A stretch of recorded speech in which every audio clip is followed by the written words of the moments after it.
Hello everyone. तो आज हम फर्स्ट फ्रीडम स्ट्रगल 1857 की बैक एक्सरसाइज करेंगे।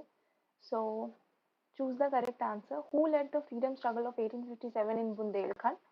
तात्या तोपे। तो मैंने बता के रखा है कि जो भी जगह है उनमें जो इम्पोर्टेंट लोग हैं जिन्होंने वहाँ पे रिवोल्ट चालू किया वो बहुत इम्पोर्टेंट है। उनके नाम हमेशा याद रखना है। जैसे कि बुंदेलखंड में तात्या तोपे ने चालू किया, वैसे ही सारे नाम अपन को याद रखना है, ठीक है, अलग अलग जगह के। और मैंने वो पैराग्राफ मार्क करवाया था स्पेशली।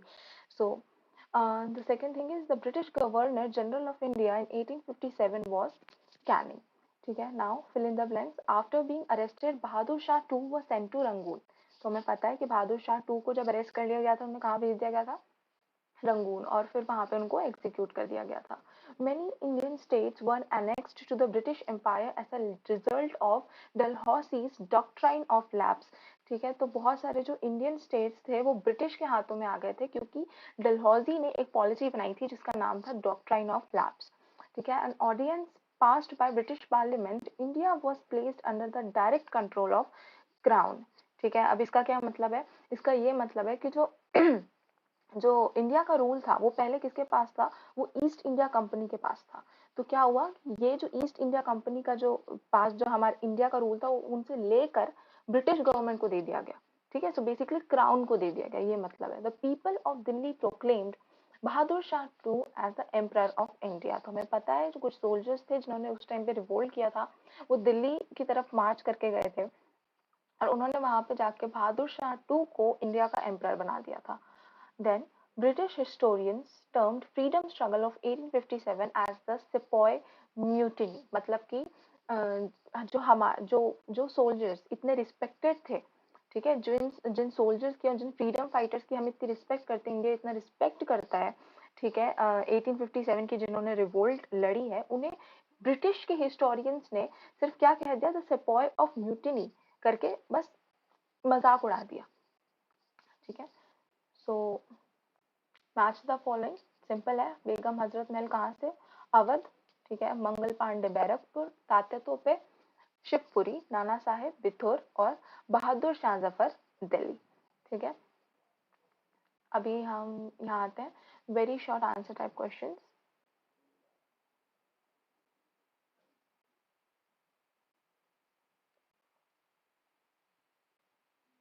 ठीक है, तो यहाँ पे देखते हैं। क्वेश्चन वन क्या है? Name the places most affected by freedom struggle of 1857। ठीक है, तो इसका आंसर क्या है? दिल्ली, मेरठ, बैरकपुर, अवध, रोहेलखंड, बुंदेलखंड, कानपुर, जगदीशपुर, लखनऊ एंड ग्वालियर। ठीक है, लाइक ये पूरा याद करने की जरूरत नहीं है, लेकिन फिर भी तीन चार अगर याद कर लोगे तो बहुत अच्छी बात है। ठीक है, तो ये कुछ नाम तो बहुत सामने आते हैं, जैसे वो हजरत महल वाली चीज थी जो अवध से चालू, मतलब अवध में सामने आई थी, फिर बैरकपुर, मंगल पांडे, दिल्ली तो है ही और फिर मेरठ। तो ये चार चीजें तो एटलीस्ट याद कर ही लो, बाकी बुंदेलखंड, कानपुर ये सब भी रह जाए तो अच्छी बात है। ठीक है, then name a few main freedom fighters who led the freedom struggle of 1857। ठीक है, तो क्या नाम है भाई कुछ फ्रीडम फाइटर्स के नाम? रानी लक्ष्मीबाई, कुंवर सिंह, बेगम हजरत महल, तात्या तोपे, मंगल पांडे, बहादुर शाह जफर। बहुत बार इन लोगों के नाम हमने चैप्टर्स में भी देखे, एक्सरसाइज में भी देख लिया अभी। ठीक है, तो अब तक तो याद हो ही जाने चाहिए, सिंपल है। ठीक है, what were the immediate causes of freedom struggle? तो मैंने ये भी करवाया था, एक पूरा अच्छा हेडिंग था। ठीक है, चैप्टर में आपने पिछली वीडियो देखी हो तो, कि क्या इमीडिएट कॉज थे। ठीक है, ये फ्रीडम स्ट्रगल का क्या इमीडिएट मतलब? गेटिंग नो, एकदम एकदम इमीडिएट क्या हुआ था, एकदम जल्दी क्या हुआ था, एकदम से क्या हो गया था जिसकी वजह से फ्रीडम स्ट्रगल चालू हुई। ठीक है, सो हमें पता है वो मंगल पांडे वाला इंसिडेंट। सो देख लेते हैं।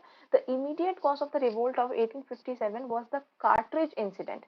The cartridge supplied to the soldiers for the newly, one second, ठीक है, तो क्या इमीडिएट कॉज था? The immediate cause of the revolt of 1857 was the cartridge incident। The cartridge supplied to the soldier for the newly introduced infilled rifle were greased with fat and had to be beaten with teeth। ठीक है, हम सब जानते हैं उसमें fat थी किसकी? Cow fat and pigs lard, जिसकी वजह से लोगों को बहुत प्रॉब्लम थी।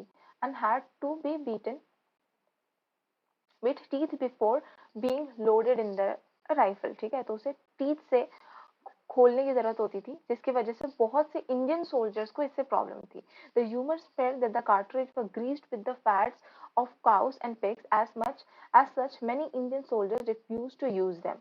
ठीक है, दिस स्पार्क्ड द रिवोल्ट। ठीक है, तो इस वजह से जो इंडियन सोल्जर्स थे उन्होंने मना कर दिया कि हम ये यूज नहीं करेंगे, और इसी ने ये रिवोल्ट को स्पार्क किया है। ठीक है, मतलब चिंगारी दी है इस रिवोल्ट को, तो याद रखना।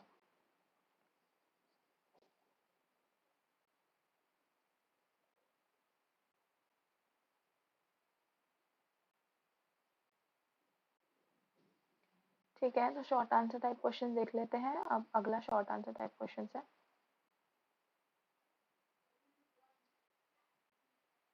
Hmm. So, what is the struggle of 1857? Why is the struggle of 1857 called the first struggle of freedom? तो 1857 की जो struggle है, ये पहली freedom की struggle क्यों कहलाई?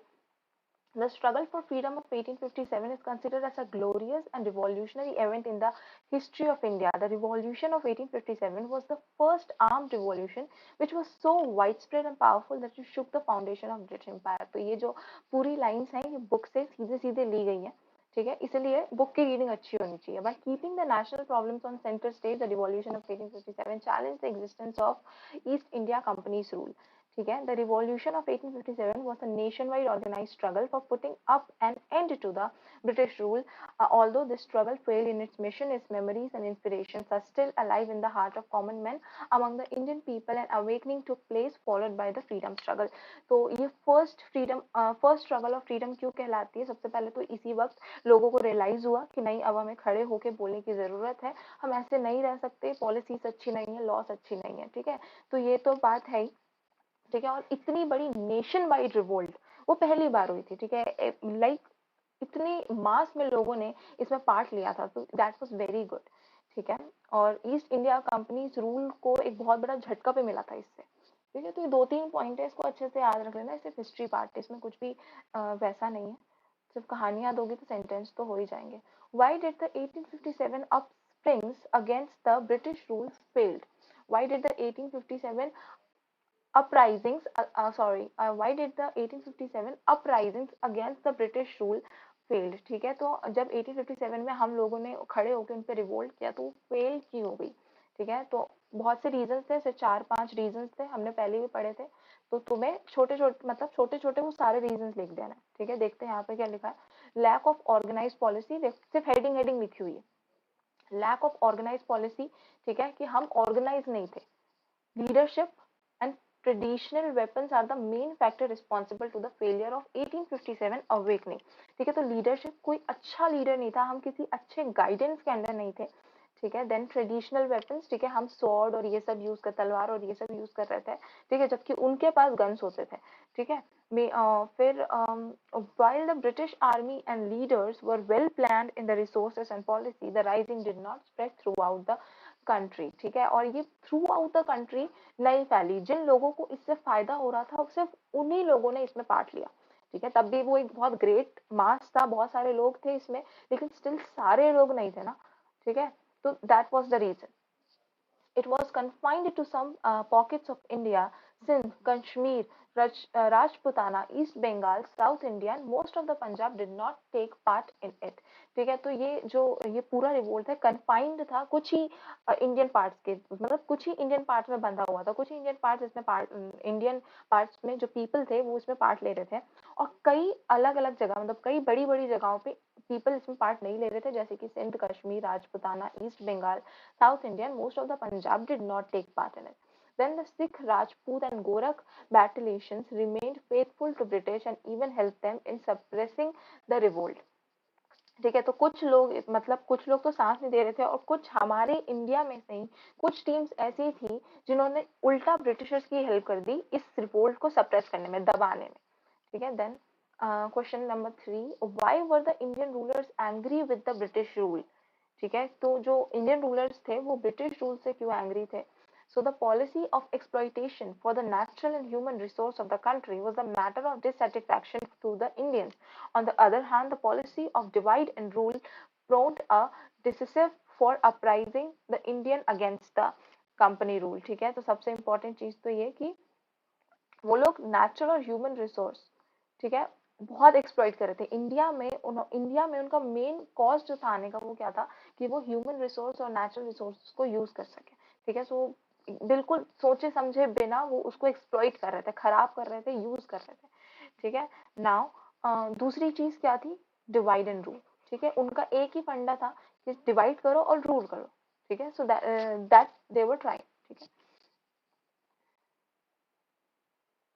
what changes were introduced in British administration after the freedom struggle of 1857? तो जो 1857 में जो freedom struggle हुई उसके बाद इनके ब्रिटिश जो गवर्नमेंट थी या एडमिनिस्ट्रेशन था उसमें क्या चेंजेस आए, तो इसके लिए भी 4-5 पॉइंट है जो कि बहुत इंपॉर्टेंट है, मैंने बताए थे, फिर भी एक और बार देख लेते हैं। The revolt was eventually crushed by British government, but it caused a severe blow to the British government. Consequently, British government had to introduce many administrative changes. These changes brought about many transform in Indian society, economy and governments देवर। तो basically British government ने crush कर दिया था revolt को बहुत बुरी तरीके से, लाइक हम हार गए थे, इंडियंस हार गए थे रिवोल्ट में, लेकिन तब भी इससे ब्रिटिशर्स ने बहुत सीख ली थी और इसलिए उन्होंने अपने एडमिनिस्ट्रेशन में कुछ चेंजेस लाए थे जो कि हैं A declaration was passed in 1858 in British Parliament according to which the right to rule was transferred to British government from the East India Company। तो याद रखना ये चीज, मैं फिर से बोल रही हूँ कि 1858 में ब्रिटिश पार्लियामेंट ने ये ऑर्डर दिए कि क्या होगा कि जो रूल है वो ब्रिटिश गवर्नमेंट को मिल जाएगा ईस्ट इंडिया कंपनी से छीन कर। ठीक है, तो ब्रिटिश गवर्नमेंट को मिल जाएगा किससे छीन कर, ईस्ट इंडिया कंपनी से छीन कर। After 1858 there was a destructing of army. Since British government had lost faith in Indian soldiers, all important posts in army were given to the British officers. More number of European soldiers were inducted. British restructured the Indian army with the policy of divide and rule। ठीक है, तो क्या हुआ कि 1858 में जो भी हुआ, जिस तरह से इंडियन सोल्जर्स ने जो है रिवोल्ट किया, उसके बाद वो समझ गए थे कि इंडियन सोल्जर्स पे रिलाई करना अब थोड़ा रिस्की है। तो इन्होंने क्या किया, मोर एंड मोर जो इंग्लैंड से सोल्जर्स बुलाए, अपने सोल्जर्स बुलाए, ब्रिटिश सोल्जर्स बुलाए। ठीक है, और उन्हें भर्ती किया। ठीक है, ताकि वो उन पे ट्रस्ट कर सके। सारे मेन जो पार्ट थे, सारे जो मेन पोस्ट होते हैं वो उन्होंने किसको दे दिए, अपने इंग्लैंड के जो सोल्जर्स थे उनको दिए। ठीक है,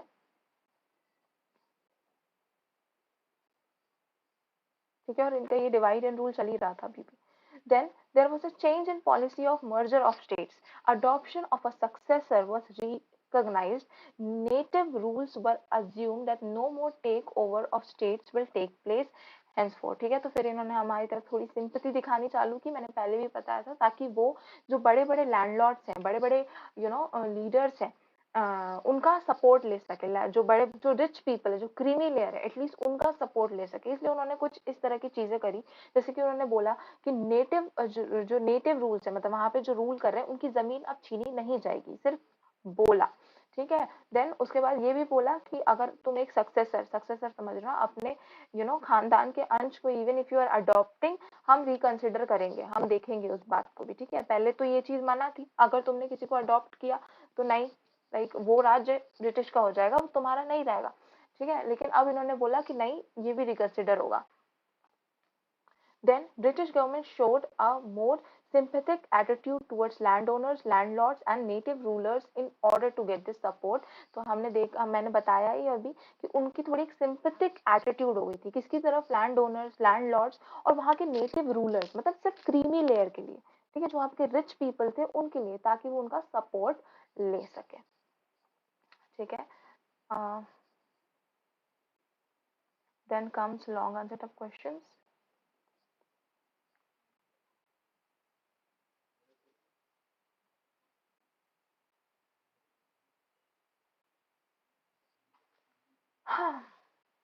So this is question 1 in long answer type question. Describe the historical importance of the first struggle for freedom, or describe the historical importance of the struggle for freedom of 1857।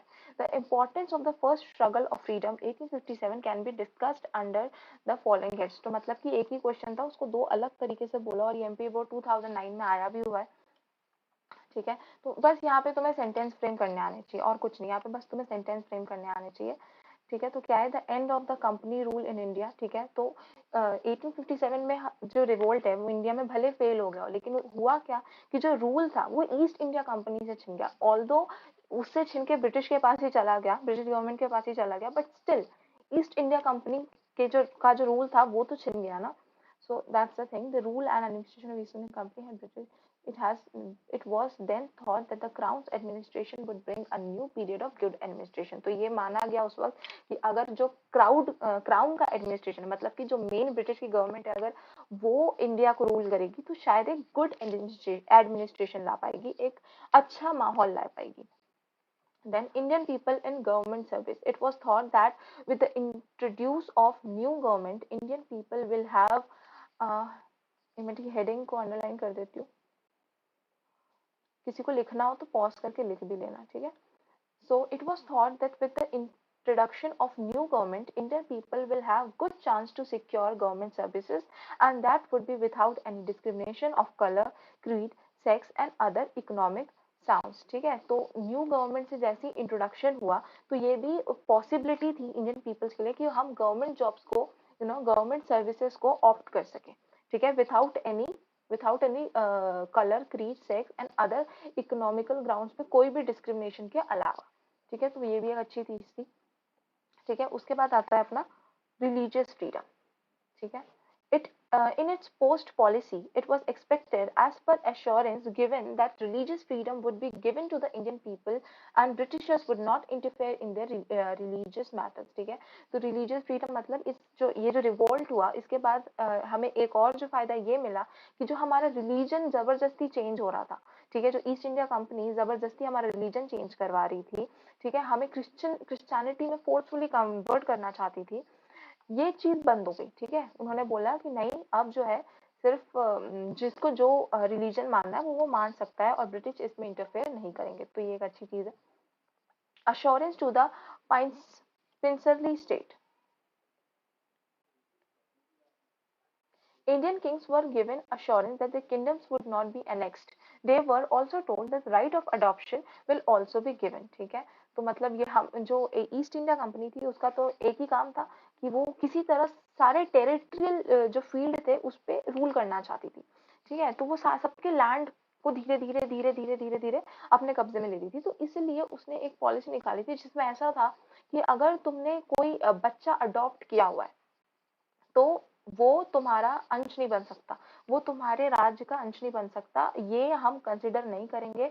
और अगर तुम्हारे पास कोई अंश नहीं है तुम्हारा अपना, तो हम तुम्हारे राज्य को ले लेंगे। लेकिन अगर तुमने किसी को अडॉप्ट किया हुआ है, ठीक है, तो सॉरी, अगर तुम्हारे पास कोई अपना अंश है तो हम तुम्हारे राज्य को नहीं लेंगे, और अगर तुमने किसी को अडॉप्ट किया हुआ है तो हम तुम्हारे राज्य को ले लेंगे। तो ये जो बात थी ये अब बंद हो गई, ये अब बंद हो गई, ठीक है। क्या हुआ कि उनको बोला गया, उनको अश्योरेंस दी गई कि उनके किंगडम्स को फोर्सफुली लिया नहीं जाएगा, नेक्स्ट मतलब उनको छीना नहीं जाएगा। They were also told that right of adoption will also be given, कि अगर तुम्हें किसी को अडॉप्ट करना है सो यू कैन अडॉप्ट, ठीक है। देन कम्स पेट्रियोटिज्म, ठीक है। After the struggle of 1857 the feeling of patriotism was fostered in the minds of people, and they were more confident about achieving things if they are denied by the administration, ठीक है। तो patriotism तो है ही, ठीक है। वो पहली बार था जब लोगों को फीलिंग आई कि नहीं, अब हमें उठ के खड़ा होना चाहिए, लोगों में हिम्मत आई कि हम उठ के खड़े होंगे, राइट। तो पेट्रियोटिज्म वाली फीलिंग तो आई गई उस टाइम से, उन लोगों से, उन फ्रीडम फाइटर्स से, उन सोल्जर्स से जो भी इस रिवोल्ट में जिन्होंने भी इस रिवोल्ट में पार्ट लिया, उसके वजह से काफी लोग इंस्पायर्ड हुए, वी नो दैट, ठीक है। काफी लोगों ने इससे इंस्पिरेशन ली, और अब ये गुस्सा बढ़ते ही जा रहा था, भले ये रिवोल्ट रुक गया लेकिन ये गुस्सा बढ़ते ही जा रहा था धीरे धीरे धीरे धीरे, ठीक है। तो एक पेट्रियोटिज्म की फीलिंग आई लोगों को, ठीक है। उसके बाद क्वेश्चन 2 पे आते हैं हम। Right short note on Tatya तोपे, रानी लक्ष्मीबाई, नाना साहेब, बेगम हजरत महल। तो ये चैप्टर के लास्ट पार्ट में सबके लिए शॉर्ट नोट ऑलरेडी दिए हुए हैं, तात्या तोपे, रानी लक्ष्मीबाई, नाना साहेब, बेगम हजरत महल, ठीक है। तो ये सब दिया हुआ है, तो वहां से भी देख सकते हो अगर पढ़ा है तो, वैसे मैं अभी बता रही हूँ। और तात्या तोपे वो सब brave freedom fighter, right in short, ठीक है। तो बेसिकली दे जस्ट, इस क्वेश्चन का यही मतलब है कि तात्या तोपे के बारे में एक शॉर्ट नोट लिख दो। और write about Rani Lakshmibai, again एक शॉर्ट नोट लिख दो रानी लक्ष्मीबाई के बारे में। Give a brief introduction of main freedom fighter of first freedom struggle, ठीक है। तो ये बोल रहे हैं कि इंट्रोडक्शन दो मेन फ्रीडम फाइटर का, मतलब जो मेन फ्रीडम फाइटर है इस पूरे रिवोल्ट का, उसके बारे में थोड़ा इंट्रोडक्शन दो, ठीक है। देन कम्स, ठीक है, तो तात्या तोपे के बारे में देख लेते हैं। तो जैसे तुम लोग इनके बारे में लिख रहे हो ना, तो दो तीन चीजें तुम्हें याद रखनी है, जैसे कि मतलब ये लोग ने रिवोल्ट कब किया, मतलब इनकी कौन सी जगह थी, ठीक है, मतलब कौन सी जगह पे ये लोग सबसे इम्पोर्टेंट पर्सन बने, ठीक है। सेकेंडली इनको अगर इनको मतलब ये लोग हार गए, ये हैंग कर दिया गया, तो इनको एग्जीक्यूट, इनकी मौत किस दिन हुई, ठीक है, ये कुछ डेट्स याद रखनी है। और अगेन इनका काम क्या था, मतलब इन्होंने रिवोल्ट कैसे किया, अगर कुछ ऐसा इंपॉर्टेंट है तो ये दो तीन चीज लिख दोगे तो ये काफी है, ठीक है। तो तात्या तोपे के बारे में लिख देते हैं। तात्या तोपे was one of the valiant soldiers of struggle of 1857 who had their loyalty with Peshwa family. Tata Tope will be remembered for his patriotism, courage, strategizing skills, military acumen, perseverance in the absence of resources, fearlessness, and guerrilla warfare tactics. The entire responsibility of Nana Saheb Peshwa military campaign was on the soldiers of Tata Tope. तो ये तात्या तोपे के बारे में कुछ important चीज है कि जो एंटायर रिस्पॉन्सिबिलिटी थी नाना साहेब पेशवा मिलिट्री की, यू नो नाना साहेब की पेशवा की मिलिट्री थी, उसकी जो एंटायर रिस्पॉन्सिबिलिटी थी, ठीक है, वो किसके कंधों पे थी, तात्या तोपे के कंधों पे थी, ठीक है। और तात्या तोपे हमने ऊपर देख ही लिया, पेट्रियोटिज्म, करेज, ये सब, तो वो बहुत ही ज्यादा ब्रेव थी। Then Tatya Tope played a major role in acquiring Gwalior for the queen of Jhansi Lakshmibai, तो ये भी याद है, उन्होंने ग्वालियर पे राज किया, मतलब उनको ग्वालियर को एक्वायर किया था, किसकी हेल्प से एक्वायर किया था, तात्या तोपे की हेल्प से एक्वायर किया था। तो ये इसमें भी तात्या तोपे का एक बहुत बड़ा रोल था, ठीक है। Then after the death of Lakshmibai, Tatya Tope continuously engaged himself in guerrilla warfare and challenged British army in central India and Bundelkhand, ठीक है। तो जब लक्ष्मीबाई और मतलब लक्ष्मीबाई की जो डेथ हो गई, तब तात्या तोपे ने वो कंटिन्यूअसली एंगेज रही, किसमें एंगेज रही, गुरीला वॉरफेयर में, ठीक है। तो ये याद रखना तात्या तोपे के बारे में बहुत इंपॉर्टेंट है कि उन्होंने गुरीला वॉर लड़ी थी, ठीक है, ये बहुत इंपॉर्टेंट चीज है, ठीक है। He was arrested by British by deceit and betrayal. He was caught in the jungle of Aron district, Guna, and was hanged in Shivpuri on 18th April 1859. तो हम जानते हैं कि उनको वो एरॉन में पाई गई थी, ठीक है, जो कि गुना के पास में है, एंड वॉज हैंग्ड इन शिवपुरी, ठीक है, और फिर उन्हें शिवपुरी में हैंग कर दिया गया था। कब, 18th अप्रैल 1859। तो ये डेट अच्छे से याद रखना, कब, 18th अप्रैल, सॉरी, 18th अप्रैल, 18th अप्रैल 1859 को उनको हैंग कर दिया गया था। तो याद रखना ये बात, ठीक है। तो ये तात्या तोपे के बारे में कुछ चीजें, तो मोस्टली तात्या तोपे के बारे में थोड़ी सी तारीफ करनी है यहाँ पे अपन को, फिर ये बोलना है कि नाना साहेब जो थे, ठीक है, उनकी जो पेशवा मिलिट्री थी, उसका उसका सारा रिस्पॉन्सिबिलिटी किसके ऊपर था, तात्या तोपे के ऊपर था, ठीक है। देन उन्होंने लक्ष्मीबाई की हेल्प करी थी ग्वालियर एक्वायर करने में, और उसके बाद उन्होंने गुरीला वॉर भी लड़ा था। तो ये चार चीजें इनफ है। एंड देन ये डेट याद रखना। Then Rani Lakshmibai, in the year 1854, following the death of Raja Gangadhar Rao, the husband of Lakshmi Bai, the British government denied their adopted son the throne and merged Jhansi with their empire. Rani Lakshmi Bai protested and fought fearlessly, having defeated by heroes, she landed in Kalapi and with the help of Tatya Tope she acquired Gwalior, ठीक है। तो हमें तो पता ही है कि वो जो रानी लक्ष्मीबाई के जो हस्बैंड थे, जो किंग थे झांसी के, राजा गंगाधर राव, उनकी डेथ हो गई थी। तो उसके बाद ब्रिटिश गवर्नमेंट ने मानने से मना कर दिया था कि मतलब उनके जो अडॉप्टेड सन था उसको एक्सेप्ट करने से मना कर दिया था, जैसे कि हमको पता ही है, ठीक है। लेकिन उसके बाद वो हिरोज से जो बंदा था अपना ब्रिटिश का, उससे वो हार गई थी, और उसके बाद वो कालापी में लैंड हुई, और वहां पे तात्या तोपे की हेल्प से उन्होंने क्या अक्वायर कर लिया, ग्वालियर अक्वायर कर दिया। British commander Heroes beside Gwalior Fort on 17 June 1858, Lakshmi sacrificed her life in soldiers outfit and harnessed with horse, ठीक है। तो 17 जून को 17 जून को 1850 17 जून 1858 को लक्ष्मी बाई जो थी वो sacrificed her life in soldiers outfit. तो इस डेट को लक्ष्मी बाई ने अपनी लाइफ सैक्रिफाइस कर ली थी। ठीक है, तो ये डेट्स याद रखना है। तो बेसिकली यहाँ पे क्या क्या इंपॉर्टेंट है, यहाँ पे ये इंपॉर्टेंट है कि उनके साथ प्रॉब्लम क्या हुई थी, लाइक क्यों उनको उन्होंने ब्रिटिश से ये फाइट करी, क्योंकि ब्रिटिशर्स ने उनके अडॉप्टेड सन को मानने से मना कर दिया था और राजा जो था झांसी का वो मर गए थे। ठीक है, दूसरी चीज क्या थी, उन्होंने ग्वालियर को एक्वायर कर लिया था। ठीक है, एंड किसकी हेल्प से, तात्या तोपे की हेल्प से उन्होंने ग्वालियर को एक्वायर कर लिया था और फिर 17 जून 1858 को उनकी मृत्यु हो गई थी। ठीक है, then Nana Saheb was another important soldier in the freedom struggle. He was adopted son of Bajirao Peshwa II and stayed in बिथुर। तो याद रखना, नाना साहेब अडॉप्टेड सन थे। नाना साहेब अडॉप्टेड सन थे किसके, बाजीराव पेशवा टू। बाजीराव पेशवा टू के अडॉप्टेड सन थे और उन्होंने बिथुर में एक बहुत इंपॉर्टेंट रोल प्ले किया था। After the demise of Bajirao Peshwa, British government refuse to grant a title और pension to Nana Saheb. Again Nana Saheb जो थे वो अडॉप्टेड सन थे। ठीक है, जो थे वो एक अडॉप्टेड सन थे, तो अडॉप्टेड सन को ब्रिटिश एक्सेप्ट नहीं कर रही थी उस वक्त, इसलिए जो थी ये सारी सारी जो प्रॉब्लम थी वो यहाँ से चालू हुई। Before Nana Saheb along with his loyal soldiers chased British army off from Kanpur and declared himself a Peshwa. ठीक है, लेकिन तब भी उन्होंने ब्रिटिश आर्मी को कानपुर से बाहर निकाला था और अपने आप को एक पेशवा प्रूफ किया था। तात्या तोपे and Azimullah were his loyal army chiefs. ठीक है, तो जो तात्या तोपे थे और जो अजीमुल्ला थे वो उनके लॉयल आर्मी चीफ्स थे। Then Begum Hazrat Mahal was the widowed of Nawab of Awadh. Once the revolt started, Begum encouraged and managed it. She declared her minor son Birjiz Qadar as Nawab of Awadh। तो हमें कितने बहुत बार पढ़ चुके हैं कि उन्होंने अपने यंगर सन को बिजरीज कदर को अवध का नवाब बना दिया था। And ordered her soldier to attack the British residency in Lucknow. She also led the revolt in Shahjahanpur. After suffering a defeat she went to Nepal. ठीक है, तो ये सारी बातें हमको पता है। तो हो गया है और कुछ नहीं है इस एक्सरसाइज में। तो ठीक है, आज के लिए इतना ही।